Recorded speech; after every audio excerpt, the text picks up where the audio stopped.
कति धेरै दिन पछाडि म मेरो भिडियोमा फाइनली फर्किसकेँ। Hello everyone, it's me Vipisa from Mumbai. आज चाहिँ मेरो डे 12 भिडियोको चाहिँ अनि म चाहिँ छुट्टीमा आएको धेरै दिन भइसक्यो। भिडियो चाहिँ अपलोडै गर्न पाएको छैन। यो चाहिँ म आउँदा भन्दा अर्को दिनको भिडियो हो। मेरो हस्बेन्ड अनि मेरो दाजुको चाहिँ छुट्टी थियो, त्यही भएर हामी चाहिँ फर्निचर किन्नको लागि बाहिर जाँदै थियो। दिउँसोको खानासाना खाएर अनि रोडमा चाहिँ पानी जम्मा भएर धेरै भइसकेको थियो। हामीले चाहिँ कति धेरै दोकानहरू हेऱ्यौँ क्या। त्यो दोकानमा चाहिँ हामीले मनपर्दो जस्तो खाटै नपाइएर, खाट पाइए पनि एकदमै महँगो।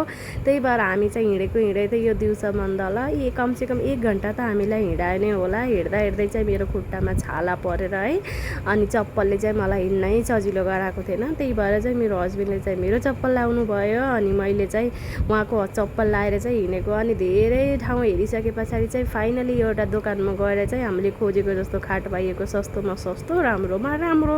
अब हामी त बाहिर बस्ने मान्छे, त्यही भएर अब धेरै महँगो पनि लिएर काम हुँदैन नि त। अनि हेर्नु न मेरो खुट्टामा कस्तो धेरै फोहोर परेको थियो कि हिँड्दै। अनि यहाँ चाहिँ खाटको कुरासुरा मिलेर, पैसा मिलेर हामी चाहिँ घर फर्केको थियो। घर फर्किएको आधी घन्टामा चाहिँ हाम्रो बेड पनि लागेर तयार भइसकेको थियो। मिलौला भोलिको ब्लगमा। Bye bye, Tata.